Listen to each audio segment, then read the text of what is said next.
So I'd like to go ahead and welcome all of you guys today. It's kind of exciting. This is the fourth and final webinar in the initial series here. And it's, as Tom and I were talking about here a few minutes ago before we started the webinar, this has kind of been a multi-month process. Many of you I've actually been speaking to over the last couple of months. Encouraging you get questions together, and it was great to see questions like Tom's, for instance, where he had this big long list over the last couple of months, and it was down to a small handful of 4 or 5 questions or so after going through the other webinars. So that's pretty exciting that happened. And I hope that's a testament to the fact that many of you are learning, you're getting your questions answered. I've tried to have that environment for you guys, to continue the growth process here and learn as we're going forward. There's obviously a lot. I have many years of experience, and it's hard to do a brain dump. And as we see, yesterday was supposed to be a 2-hour webinar. It went over 4 hours. I could just go on and on and on, my voice permitting, of course. So, with that said, I appreciate your questions and the food for thought that, keeps the momentum going and keeps the educational process going for all of you here. So, you all know, and for those of you that have attended my other webinars, I take this part very seriously just because trading is risky. A lot of you come from different backgrounds. Some of you have been trading for months. Some of you have been trading for many years. But it's important that I always go ahead and let you know, not just for legal reasons, but also, for me to you guys that, you guys know on my website and stuff like that, I don't hype. You're going to make X number of thousands of percent in X number of weeks. You're going to get rich quick. None of that junk is on my website because, I don't believe in it. Train 10 different people and you're going to have 10 different results. And so I focus on that because some people are going to do very well. Some people will do okay. Some people are not going to do well at all and probably shouldn't be trading.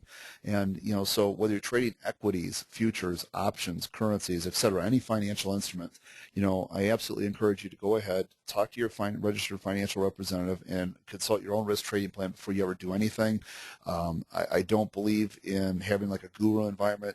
I've seen some of the chat rooms where people, it's like, just do what I tell you to do. Don't second guess me. Don't ask me questions. Just come into my chat room. You're paying me $400 a month, so just do what I tell you to do. That's not the kind of atmosphere I like to have here. And but trading is important. I hope that you'll take the things I've taught you and apply them to your risk trading plans. But definitely speak to a financial advisor. Make sure trading is right for you financially and such. I can never say that enough. And there's some people that have come to me and they didn't do very well with stocks, and so now they want to trade futures. And I think that's a very risky proposition. I try to go and warn people off on these things. I'd rather be too strong on the warning side and have you do better than we all expect than not warn you enough. So with that said, the only other thing I ask is, we talked about the video files. A couple of you were asking if the videos would be available. As you guys all know, for absolutely free. I went ahead here and I've been making these videos to you guys available. The only thing I ask you to do, please, is not share them with other people, whether it's up on the internet or, elsewhere. I'd really appreciate you guys going and doing that. I did do this as a courtesy to you guys to make this available to you to enhance your learning experience, but, it's meant to stay with the students. It's kind of like it's the same thing with the chat room. I created the public chat room where everybody can come and have a safe, happy, healthy environment, learn, discuss ideas, whether my ideas or their own ideas. And then I created the free private student chat room. And again, it's not like it's a revenue generator. Obviously, I'm giving that to you guys absolutely free for just being students here. I value you guys, having a relationship with me, so I'm trying to do some things. Many of them are actually free or very low cost, as you know. So, the only thing I ask is, of course, you don't give the password out then everybody, and that, because then people are going to start coming in there asking questions of me when really they really weren't students, and that's not fair to the other people that were students. So just, kind of keep those things, to yourself if you would, please. But I want to continue to offer these, video links and that to you guys for free as a post-learning follow-up to you. Today we're going to go ahead and, you guys have gone in and asked individual questions. So Todd's in the final stages of organizing some of those questions right now. Then I just want to make sure that any of your pop-up questions go ahead and get answered. Today's a great day for that. Again, this is my last webinar for, at least the foreseeable future in the next couple of weeks. So I want to make sure that we get some of those questions out of the way, because it's going to be at least 3 weeks. I've got a very hectic schedule going into the fourth quarter here, between things such as the Trader Expo shows. A lot of people have asked me to write for them, and I put them off because of the fact that I had the webinars already committed to. I didn't want to change that. So but yeah, at some point I'm going to have to get some of these articles written for some of these firms that would like the articles written for. And again, obviously then Thanksgiving, Christmas holidays, a lot of different things coming up, family related. So webinars are going to be kind of hard to come by potentially. And so I want to go ahead and make sure we get your questions and answers out of the way. May have to take a couple of pauses. I think we took 2 or 3 possibly yesterday. My voice, considering I did a 4-hour webinar yesterday, I guess it's not doing too bad, but may have to take that, or Todd needs to reset something with the questions or so. If you do have questions, I think there was one person or more possibly where they had a great question, and I asked them, Tom, that may have been you, where there was a great question on ADX, DMI, and I want to get some more information out about the ADX today, and share some of that with you, because the ADX is actually, DMI is a great indicator, and I want to share a little bit more about that with you guys today. And as always, I just like to go and put that out there. All of you are here to learn and bounce, your questions off of me today. So, none of this is meant to be an argument or who's right, who's wrong. All I encourage you to do is take my information and apply it to your style as best as possible. And what I've seen is the greatest success is I've gotten countless letters from people where they've gone ahead and been telling me that, I've been taking some of the things you taught and applying it with what I do and what I know it to my style is kind of, I think, the words that were most often used. And that's exciting. That it's been more successful. I like getting letters hearing that people aren't losing as much money, or they're breaking even for the first time, because breaking even is a lot better than people losing money, or that they're making money. Regardless, take the things from me that you're going ahead and learning, and apply them to the things that fit you. Because in the end, I really should do a whole webinar on psychology, because that is so important. People's mindset, because you can be given all the greatest tools in the world, and yet if you go ahead and, because of fear or greed, which I spoke about a lot yesterday, having those undue pressures, your husband or your wife, very upset with you about what your trading or your financial situation, whatever, you have a lot of undue pressures out there. It can be very detrimental. So psychology is key. So just as that is key, it's also, some of these indicators, for instance, I go ahead and I focus on like 15-minute charts a lot. Well, there's some of you in the room, as we saw yesterday, that like to trade off of 1-minute and 5-minute charts. In fact, I think some of the questions today that came in kind of were also geared towards that as well. So people have different styles because of the size that I trade and, what I'm looking for in a trade. I trade a little bit bigger time frame, if you will. I think 15 minutes, all things being equal, is not that big of a time frame, but compared to a 1-minute or a 5-minute chart, certainly it is. So, we'll talk about that a little bit more, but take the things that I show here and apply them to your time frames and your methodology. So with that said, what I'd like to do is go ahead and, get my trading screens up here, and Todd will go ahead and be joining us here with some questions in a minute, and let's just make sure we get to all of them. Todd? Yes. Okay. Well, welcome everybody to the webinar today, and I apologize for taking a few extra minutes here. One thing I'm going to ask you to do, and you can all kill me, and I'm sorry for it, but I think yesterday's webinar went a lot smoother and quicker and more efficient when we broke the questions and answers into these categories: indicators, MAs, supports, whatnot, setups, entries, exits will be the next section, and then kind of a miscellaneous catch-all category for like psychology and other topics like that. So what I would really like you to do is hold your questions until the end of the, we have a small list of questions to go over right now that people did email, so we'll start with those. And then once we get through those few questions, then we'll open up the section for the questions and then for Robert to answer. So with that said, what I'm going to do is delete all the questions in the question box so I can have a nice clean screen as Robert was referring to, it is a very small screen. So if I can get questions onesies, twosies instead of like try to scroll down 20 or 30 questions, it'll be a lot easier. And we'll make sure we don't miss any questions, which is what I'm more concerned about. So with that said, we're going to start with the indicators, moving averages, support levels, and Fibonacci's and things of that nature. So I'm going to click off for just 1 second so I can delete these questions, and I'll come right back.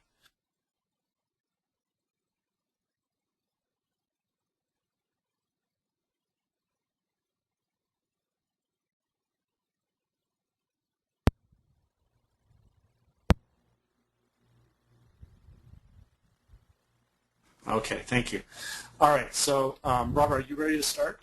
I certainly am. Okay. Okay. I apologize. Well, I want to apologize to the people. I'd actually encourage them to type their questions in because Fletch told me that he could see all of them as kind of a history. So rather than having them email them all back to me, I went and just thought that you'd be able to see them. So No, I feel bad for the people. I I didn't realize you were going to have to delete them, so I feel bad that people are going to have to retype the questions. So I apologize to anybody that has to retype your questions. Okay. Well, first question is volume seems to be the key. I need to know if there is a volume indicator that you like to use. Okay, yeah, I think that was one of Tom's questions.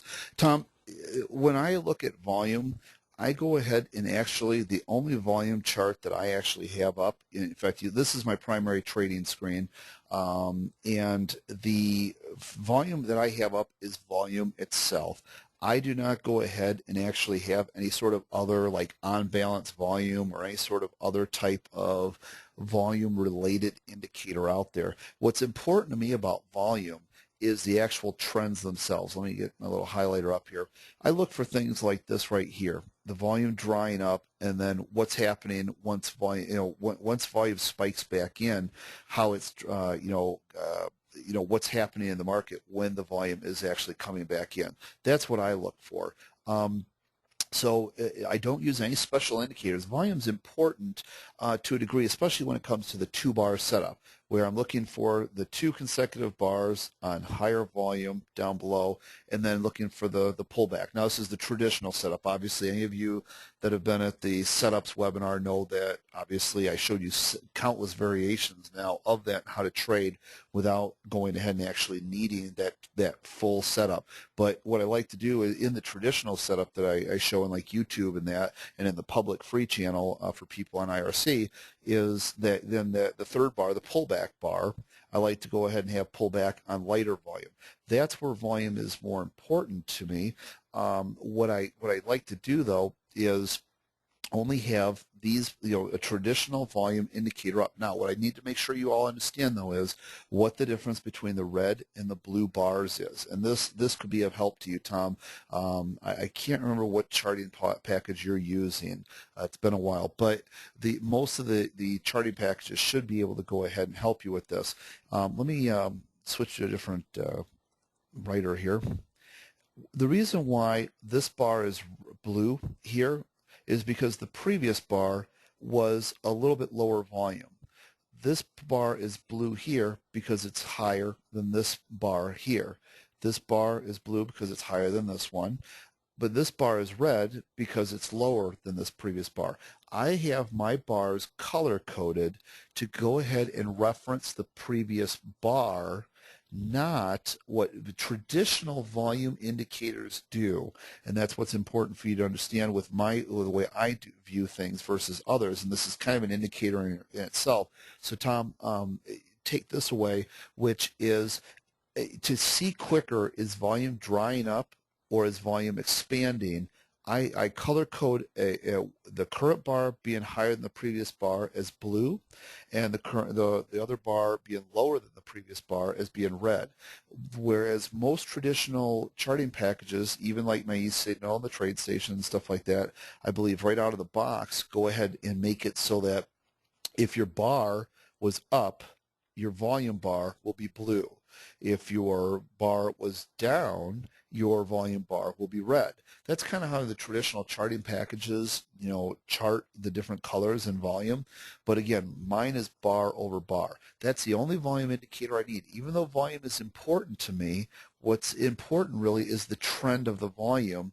And so like here, again, the volume drying up, and then when volume comes back in, what's it doing?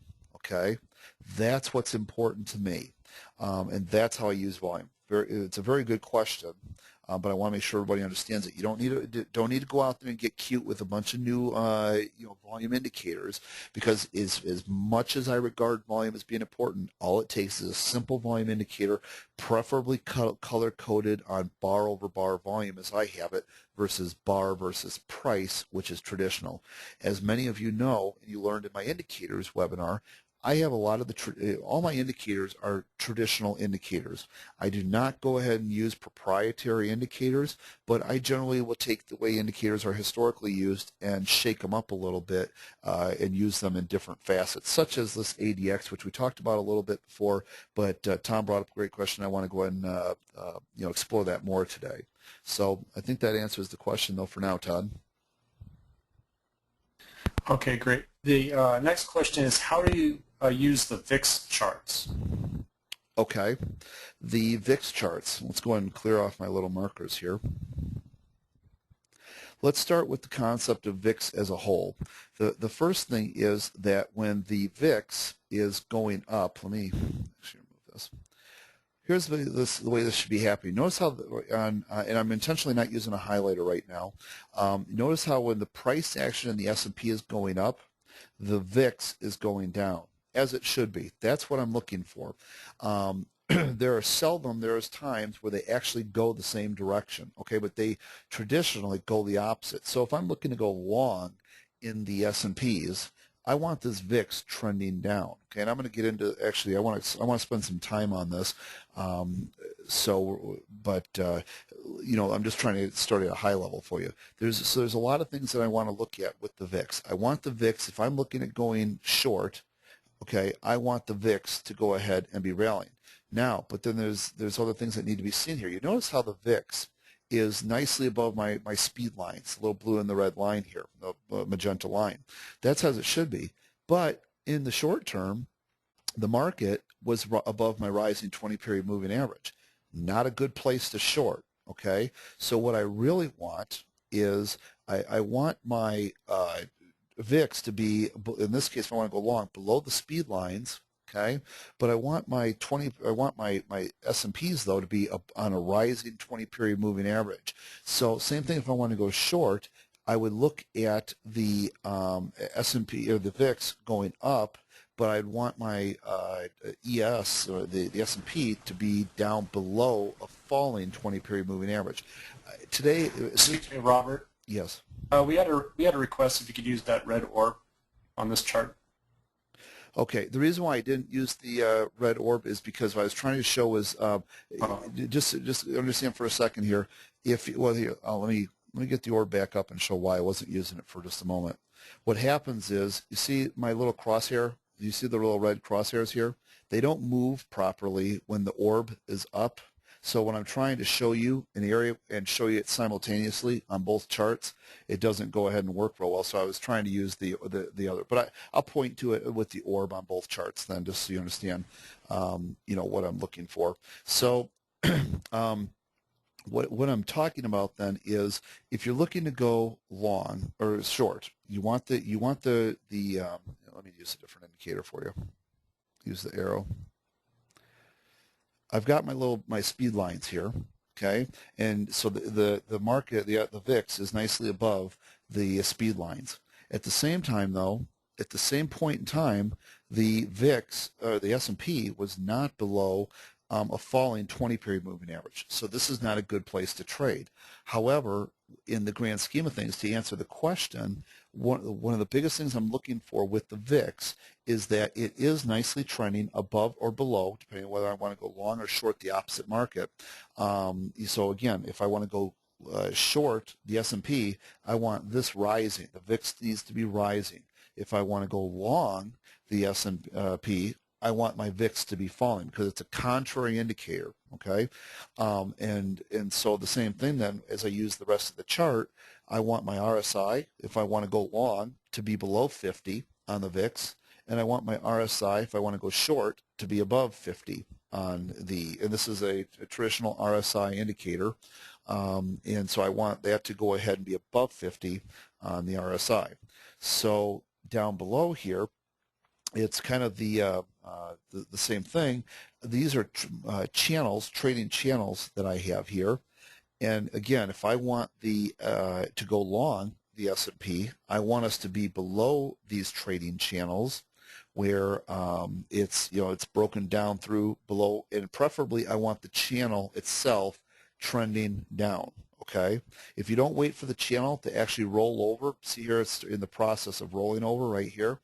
If you don't wait for it to actually roll over, you're reducing some of your higher probability-ness, if you will, of it going in your direction. So to actually get it going in this nice 45-degree angle up or 45-degree angle down is where you're going to yield your best trades. When you start getting anything shallower than around that 45-degree angle here, you'll notice that you're going to go ahead and actually get into a more choppy zone. And sure enough, not only was the VIX choppy, but so was the S&P at the time. So go ahead and, those are a couple of the ways I use the VIX. Just remember that at a high level, the VIX is a contrary indicator. If it's going up, then you're looking for a short in the S&P, and if it's going down, you're looking for a long side trade in the S&P. So that's one of the key things to take away from there. As far as some other things about the VIX, those are really the important things. Trying to think if there's anything else I wanted to share. I guess, Todd, do you have a question? Yeah, I was just going to interject. This was a question that was kind of left over from yesterday that didn't get asked or wanted. They didn't vote for that one. Is the VIX a good indicator for overall market psychology, and how would you utilize that with that frame of mind? Is the VIX a good indicator of overall market psychology? Well, the volatility index by its nature is an indication. It's basically people betting on the bullishness or bearishness of the markets. I guess what's normally historically important about the VIX is the level of the VIX. It can be important. Let me, since we're not on the orb, we are on the orb. Let me get that off real quick. Okay, usually what happens is, let's see if I can tighten this time frame a little bit for you.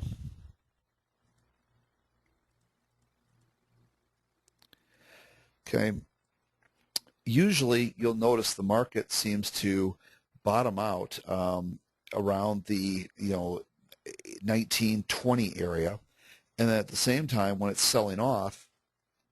Now this was a very unusual circumstance, but it got all the way up here to the 42 level. That's a very high level in the index. Usually the market's going to go ahead and stay in a range of around 20 to 30, 35. So there is a good indicator of psychology when this number gets really high, as it did here. It's kind of at least in the short term a bottoming type situation where the panic is really taking hold. And I'm hesitant to use the word bottom too much because I don't want, there was already so many people that were in the regular chat room that were looking for, is this the bottom? Is this the bottom? We were having several days there at different points where people were like, is this the bottom? Is this the bottom? And like people are spending too much time focusing on, is this the bottom versus, trading. Everybody just wants you to say, okay, life is grand, it's the bottom, or life is grand, it's the top. People aren't focusing on how to trade everything in between. So, but in the real world, levels that get this extreme are indications of a short-term blow-off in the market. And remember, as this was rallying, the S&Ps were actually selling, go back and take a look at the chart of the S&Ps back on the the 18th, and you'll see what I'm referring to. So I would say, to answer that question a little bit, Todd, the way that you can use this is a gauge of over optimism or over pessimism. If it's rallying way too high, if it's getting up there above 35, that's a fairly pessimistic number. And if it's getting down to the 20s level, that's a fairly over-optimistic on the bullish side, okay? So, not that they certainly can't get lower, obviously, as you can see, but there's kind of the normal bands, in my opinion, of around the 20 to 35 area. Todd? Great. Well, our next question is, how do you use the VWAP in your normal trading day? Okay. Well, I'm going to show you guys something a little different today with the VWAP. So glad you're here. And two things. Number one, the VWAP normally, as I showed it to you, let me get some time here generated on it. That should be enough. Okay. Oh, let me check one thing here so quick. Okay. First of all, with the VWAP, I use it as a support and resistance level. In itself, by itself, it is a good support and resistance level. However, I do not take a trade strictly based on the VWAP, okay? I want to go ahead and make sure everybody understands that. However, if I get areas of support or resistance that go ahead and happen to tie with this, so if this happens to be, the market is coming down, and this happens to be one of my support levels that you've seen on my daily chart, then I would look at potentially taking a buy and go long off this level. Conversely, if we go ahead and are trading, you see here we kept making this support here and here, we kept making a support. Well, then we broke down below the VWAP here. If this happened to also coincide with a level that I go ahead and I have on my support resistance levels, I would look at potentially going ahead and taking a short with that. Okay, the VWAP by itself, I don't like to trade. However, when it's combined with other indicators, I feel because I feel that the VWAP is a pretty darn reliable indicator, but not one that I'm willing to in itself buy or sell with. You've heard me talk about in the past webinars the whole concept of confluence of indicators. Okay, I like higher probability trading.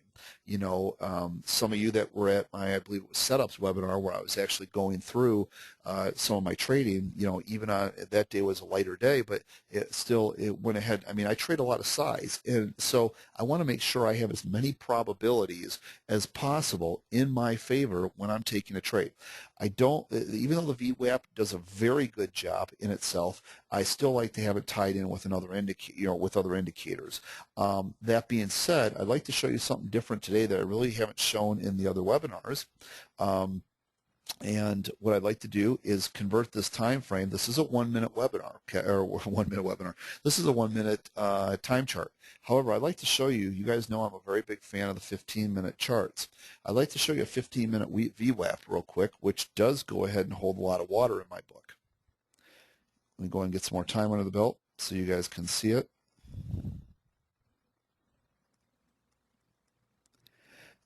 And what you'll see, the 15-minute webinar, or the 15-minute VWAP, sorry about that, takes higher priority to me than the 1 minute. Okay, as you guys know, I know there's a lot of people like trade off 1 minute, 5 minute charts. So then you can look at using the 1 minute type VWAP. However, with my trading, I like to flip it back. In fact, you'll notice it was on 15 when I originally opened the screen this morning. I like to go ahead and have mine on the 15-minute VWAP. And there you'll notice it acts very well as a support and resistance level. Need to get more time under my belt to show more of the charts. So this is as far back as it looks like it's going to allow me to go on an intraday basis. But you can just see in the little bit of time that you can see on here, it can act very well around these levels, okay?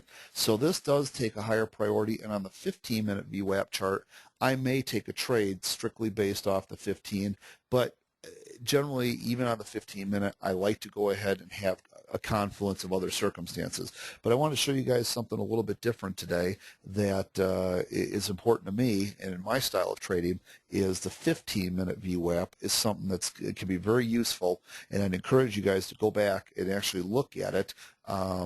You know, see if, boy, I can see how that kind of tied in with one of Rob's key support resistance levels here. You know, there's one right here, and she got right back up there, hit his VWAP, and hit the resistance, and sure enough, it was a nice sell opportunity. So I would encourage you to go back and play with the 15-minute, even if you're a 1-minute chart person. I still think the higher time frames that I spoke about a lot yesterday, I think the higher time frames are more valuable to you, even as a short-term trader. So again, the VWAP in summary, I like to use as a support and resistance indicator. 1-minute chart, I will not take a trade strictly off of that chart. I need to have agreement out of other support or resistance levels. On the 15-minute chart, I may take a trade strictly off of that, bouncing and hitting that support or resistance level, but I still prefer to go ahead and have it off of the support or resistance levels in conjunction with the VWAP levels. Okay, Todd? Great. I just want to point out and remind people that this does appear to be a market hours only chart, not an overnight data chart. Is that correct?